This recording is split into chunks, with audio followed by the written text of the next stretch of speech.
Hello and welcome to the Controller Talk podcast presented by Danfoss North America. Our goal is to bring you information about using Danfoss controls in the supermarket and warehouse industry, specifically in the US and Canada. We're doing these twice a month for now. You can catch these podcasts on Spotify, Google, and Apple Podcasts, and it's also available through the Danfoss Ref Tools app. For the video version, check us out on the Danfoss North America YouTube page. Search for Controller Talk to see our video collection. I'm Dave Yoder, along with Chris Brown. So, Chris, not a lot has changed since the last time. Unsurprisingly. Yeah, hopefully Maryland only has 2 losses in football. Yep. And hopefully I'll be wearing a World Series t-shirt thanks to the Phillies win. But that's a little hard to predict at the moment. It's football season. That's right. Now, this podcast is probably going to have something for everyone. There's suspense, a little bit of sports. Some drinking. Yeah, some drinking, passion, intrigue, the whole thing. So, yeah, buckle up. All right. So, Chris, we are going to talk about HVAC stuff here. We're going to kind of expand on some options that you have and talk about a few different things that were in each controller. And basically, at the end, we'll cover some tips and tricks and things like that. You know, all the good stuff. Yeah.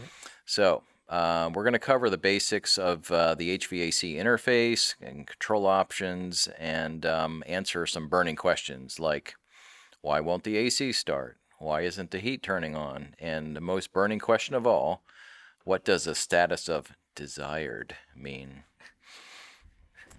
That's a common question. It is. They just don't phrase it that way. All right. So, Chris, in the 255, you had 4 main options for HVAC control.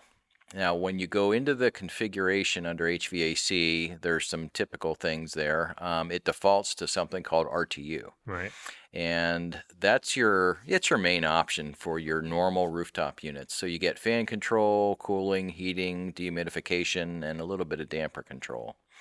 Now, if you switch that from RTU to AHU, it's basically the same options, except you pick up an option to do a variable speed fan. Yep. So, a word to the wise, if you know you're going to have some variable speed fans, switch it to AHU first, and then you won't regret not doing that. And both of these, RTU, AHU, the assumptions that you're controlling with AK2 modules. Just that everybody's, is, yeah. Yeah. Good on point. The same page there. Good point. AK2IO. Yep. Right. And so the thing about the RTU and the AHU is that the software expects that there has to be a fan to move the air. So therefore, there has to be a fan relay. Yep. So if you don't need to control a fan relay, you got to do something about that. Because if you don't assign a fan relay, that's where the problems come in. So need to be like a commercial where we turn the volume up on that part. That's right. Yeah. That's it right there. Flashing lights and everything. Yep. So if you don't need to control a fan relay and you say, I don't need that, and you don't assign a fan relay of some kind, doesn't matter if it's real, if it's a dummy point, whatever, then when it comes time to turn on AC loads, heat loads, whatever, instead of it saying that, okay, we're on, it's just going to say desired. Which is disappointing. What is it going to say again? I didn't catch that. Desired. Okay. Yeah. So desired doesn't get you very far because it doesn't turn the load on, and it doesn't really tell you much about why it won't turn the load on. But the answer is that you have to go back to your board and points, and you got to get something in there for the fan relay. Yep. So it's interesting how that question comes up several times a year. Controller knows it wants to do something. It just knows it can't because of the relay missing. It's got a requirement there. Yep. All right. So we talked about RTU. We talked about AHU. And now another option is the RTC. So the RTC was an option in the 255. And the idea there was that it was a square board about 12 inches by 12 inches. And it went right in the rooftop unit. And all the inputs and outputs would wire to it. And, of course, it was a TP78 interface to that guy. Yep. And, it was around for quite a while, but it's been discontinued, and we haven't made that for several years now. but it has been replaced with a kit. And the kit part number is 080Z2117. So that's 080Z2117.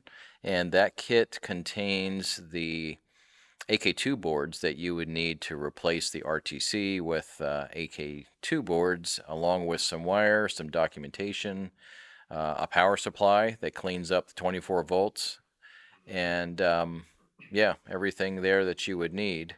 And then you just have to go back into the programming and switch that unit from RTC over to RTU or AHU. And then before you do, you want to make sure you know what your settings are, because once you switch it, then all your settings are just going to jump back to default. Right. And pay attention to the document too. Just that's a wiring diagram that shows you where we expect the wires to be moved to on the AK2 modules, so that when we program it, or whoever's going to program it, we already know where everything's landed and there's no guesswork there. Right. So that's RTC. And then when you're in the setup, 255, 800, 800A, whatever it is, your other option in your HVAC type is going to be generic. And so under generic, you get multiple options that you have to pick from. And so once you get into the setup, you're going to see in a drop down these options. We'll touch on each one here now. The first one you start out with is a Distech thermostat.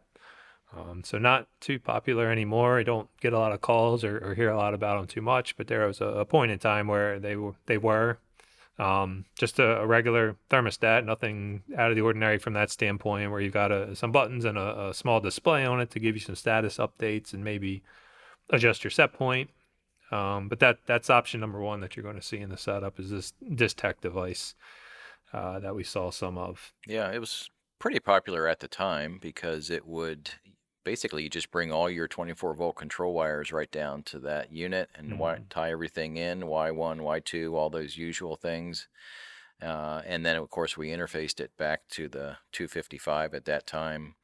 And we actually have about 32 of those in the office here in Maryland, and they're still working. They seem really reliable. Yep. So that's one option that you'll see there. The next one's maybe a little bit more popular, especially from a manufacturer standpoint. But when we get into the Lennox rooftop units, and this has gone through a process, I guess, over the years, however you want to define it. But back with the 255, the Lennox control boards that were in at the time, there was IMC board is what it was called. And so you had a small comm module, not a Danfoss comm module, but a small communication card from Lennox next to the main control board, and that was our gateway, per se, into those units. Really, with most of these generic options, it's in the same boat, where we're not getting into a ton of settings. You're not getting too deep into what all you can configure here. It's some set points. You're getting some alarms out of the unit. It's more on the basic level, which is really what most people are looking for in these. But yeah, with the 255s, Lennox rooftop units, it had to be this older style with these IMC cards. When we start getting into M2, M3s, that's not going to work with the 255. Right. Those IMC boards, the idea was that, like most Lennox units, they have their own sensor down on the sales floor, and we're just interfacing to it. Yep. To be able to see what's going on, maybe send it a set point, get some alarms out of it. Exactly. That's the main idea. Yep. And then another option you see here is with a Munters unit, and it was a Corel controller that went inside of it. But this was kind of option number 3 with the 255. Again, not one that we hear about too much anymore. It's outdated, but it was a setup option you had in the 255, and it fits in that same realm. You could adjust some set points. You're getting some alarms out of it, but not too much more. Right. It was very specific. Like if you see a Munters unit with a Corel controller in there, don't assume that it's going to work with this interface, because everything was very specific. Yeah. Yeah.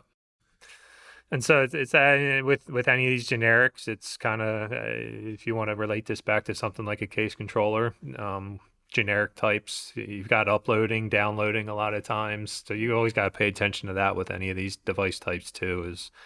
And even with the RTC to some extent, you had to init that. But that's always a part of these setups is sometimes you have to send settings into these units by using a download function or something similar.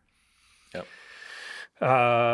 So then when you start to transition into the 355, and the next model of system manager that came out after the 255, that's when we started with the Lennox units specifically. We started to add in some new models. So the Lennox Prodigy V1 was added in. There were some MCX options, which is our current PLC device that we use and for some HVAC applications.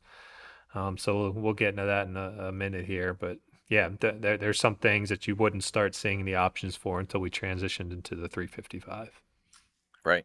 Yep. So when we got into the 880, that's when we added some more options, like the latest version of the Prodigy from Lennox was added in there. That's the one that I think that has the black cover. They call it the M2 and the M3s on those. Yeah. Yep. So that one was added in, and then we kind of expanded on the MCX. So the MCX mainly is it's a whole variety of controllers where basically you're buying a piece of hardware with essentially no software application in it, other than a few specific part numbers. But for the HVAC side, there were something called an MCX 08M. And then an 08M2 came after that, but they were for your smaller units, your heat pumps and things like that. And then for larger rooftop units, we had one that's called, it's an MCX 15V2, and it's obviously much bigger because it's got more inputs and outputs, and it can handle all sorts of variable things. Like you can have multiple digital compressors, variable speed fan, variable damper, all sorts of things in there. And then what has to go along with that is a software application that's basically written from scratch. Yep. To do everything you need, to turning things on and making sure the interface is correct, and yeah, so it can come together as one piece if need be. And I think Aeon and Seasons 4 are the two that come to mind where you could potentially see these in those units. So, right. Yeah, that's where you'd want to kind of be on the lookout for an MCX. Yeah, that 15V2 was kind of nice because you could upgrade that unit with upgrade the software in it with just an SD card. Yep. So that's going to carry forward, and the MCX platform is obviously still around and it's still active. But that's when it kind of really came into its own in the 880. Yep. And then I mean, I think on a big picture scale, we recognize the HVAC industry's heavily weighted in BACnet. Yep. So we're starting to go down that path to look at some things there, what we can and can't interface to, and how we're going to do it. So we know BACnet's there. We're not ignorant to that fact. So, I mean, a lot of RTU, AHU equipment manufacturers, a lot of times they prefer to have the controller they're already installing in their units. Maybe it's their own in-house unit. Maybe it's just something that's mature with them and they're comfortable with. But we see a lot of that where they prefer maybe that we interface with what's already in place instead of trying to take it over. And so, I mean, some of them have a thermostat mode, and whether that's interfacing through the BACnet connection or whether that means we have to go through AK2 IO modules to put it into a mode for heat, cooling, dehumidification, whatever that is. We're trying to stay as flexible as we can. And we know that BACnet's part of that. So, yeah, it's something we're aware of there. Yep. All right. So if I think it would be a good time to cover some general things that you need to know about the overall HVAC control, and most of this will apply to the RTU and the AHU options. Yep. And just some general things to know. So we'll run down the list here. For one thing, if you try to overlap settings in the wrong direction, like if you have the AC set lower than the heat, the controller will either warn you or not allow it or both, but it will usually tell you that, hey, you're kind of going in the wrong direction with points here. Right. On the outdoor ambient temperature side of things, you can use that to lock out your heat, your cooling, or your dehumidification, but you don't have to if you don't really want to. In some cases, it makes sense not to, but you can do that. And if you've got something that won't run, that's one of the things you want to look at is, hey, what's my outdoor ambient reading? Yep. On the dehumidification section, when we turn on dehumidification, it's not automatically going to turn on heat. So if you take 50 HVAC guys, 51 of them might say that you need heat to get rid of moisture, and the other 49 will say that's wrong. But the way ours works is that just because you turn on dehumidification, you're not automatically turning on heat. Typically, heat will only turn on if you allow it and if the sales temp, or what we call zone temp, gets low enough to bring the heat on. And also with dehumid, we've got different options there, and some will bring on the cooling, the compressors that are set up for the cooling, and some won't, depending on what option you choose there. So, right, something to pay attention to too. Yep. All right. So, on some of the Seasons 4 units, some of the bigger ones, the AC compressors came set up with a common suction header, pretty much just like a regular refrigeration compressor rack. Yep. And occasionally, when they were under low load, they were prone to oil fails. So it's not out of the question to do a few things to alleviate that. So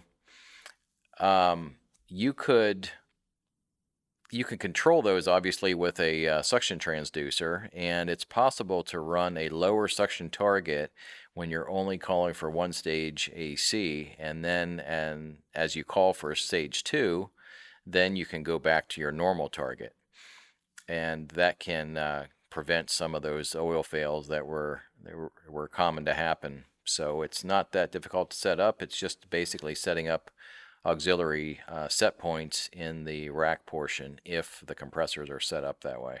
Right. Yeah. Unit heaters are not uncommon to see some unit heaters set up under the HVAC section. Typically not controlling the fans in a unit heater, right? Right. So we go back to what's the status again? Desired. That's it. Yep. But you need to, same thing applies here. You got to put some type of a fan relay. So typically it's going to be something that doesn't physically exist, a virtual point.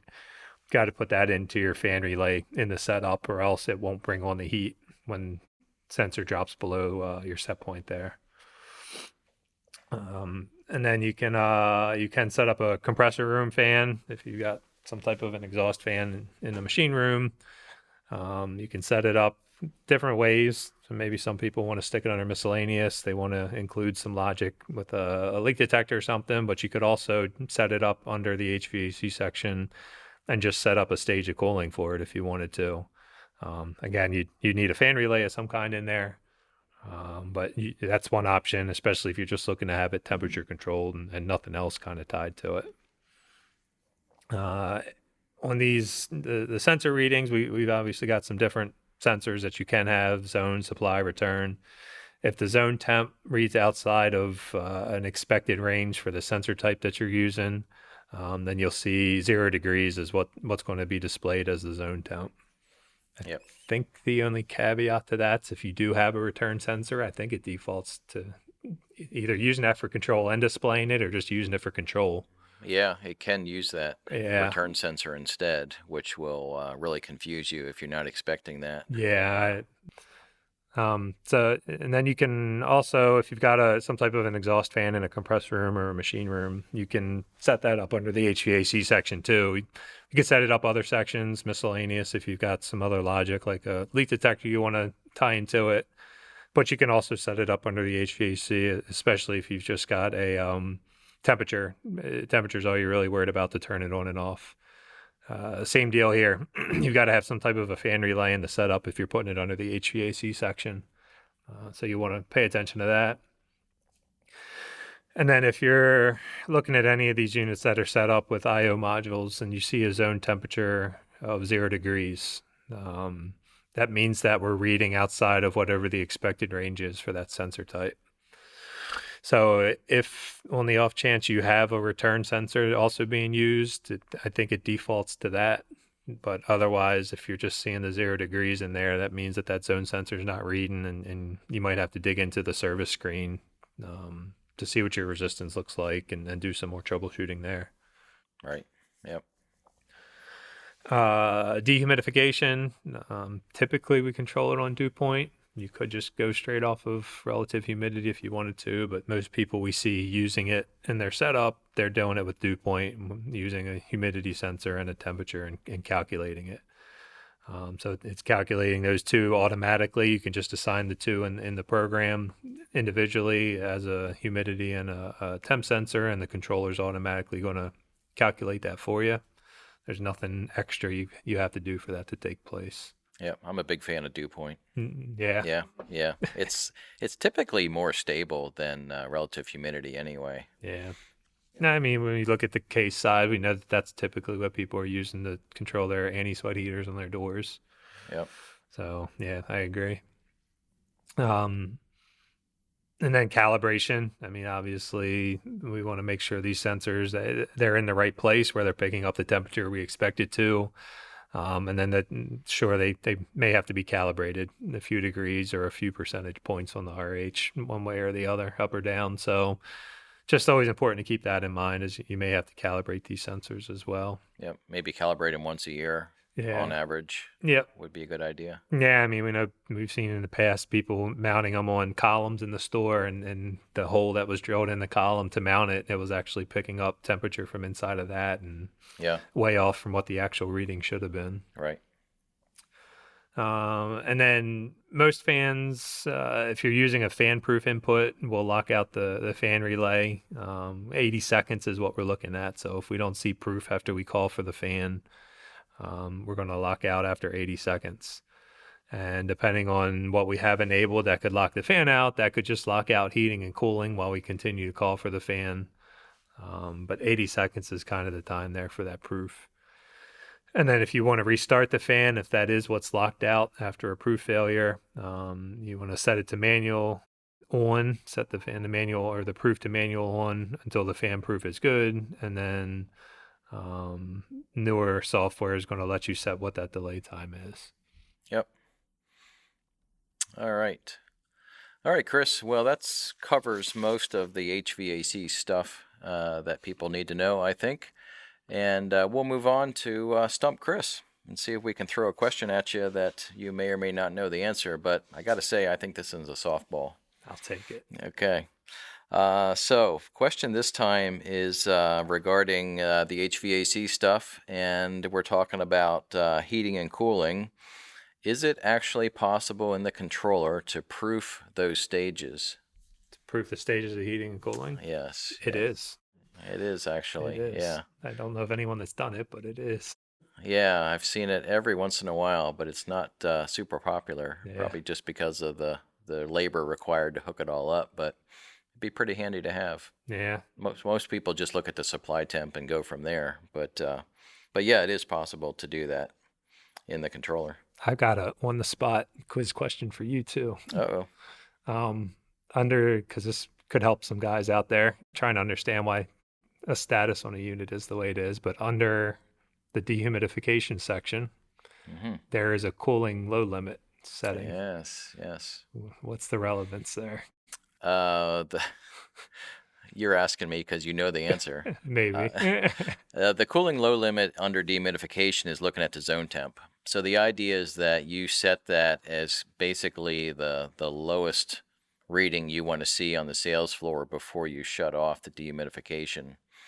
And then if we do get that low in the sales floor, then we need to back off the dehumidification and let the space temp come up before we can restart that. Yeah. So if guys are seeing a high humidity and maybe the dew point calculation's above set point, but the dehumid's still not on, that's the first place you want to check and see if we're locked out because it's too cold in the space. Yep. One for one. Way to go. 1 for 1. Told you it was easy. Our next item is going to be a question for you that maybe I should have told you about ahead of time, but it's more fun this way. So we're going to move on to listener mail, and our mail this time is from Steve from right here in Street, Maryland, Okay. just up the road. So anybody that's opened up a new box for a combo module knows that there's an extra little bag in there. And he wrote in to ask, okay, what's the story here? Because you get this little bag of resistors, nobody ever seems to use it, they just chuck it. So what's the story, and why is it even included in there? Are they 40? Not that this was the question, but are they 47,000 ohm? I think they resistors? are a 47K resistor. Yeah. So my understanding is we're using them to, not that they're always needed, but they can be used to study the signal from a pressure transducer in particular. Okay. But they're not the end of line resistors. You don't want to stick them there. That is for sure. But that's my understanding, is they're used to help with a transducer reading that may be fluctuating or not accurate. Yep. We might actually have to research this one and come back and do a follow-up. Yeah. Yeah, because we want to make sure that we get to the bottom of this one. It's a burning question. A little bit of homework never hurt anybody. That's right. They make a terrible Christmas gift, just so you know. All right. If you'd like to drop us an email with a suggestion for topics to cover, a question or comment, you can email us at ControllerTalkNorthAmerica@danfoss.com. That's ControllerTalkNorthAmerica@danfoss.com. Thanks for listening. Our studio and video engineer is anchored by Michael, don't call me Mike Beckerman. Our audio engineer is the man behind the curtain himself, Raul Garcia. And the glue that holds it all together is the newest member of our crew, Maria. Until next time, for Chris Brown, I'm Dave Yoder. Stay cool.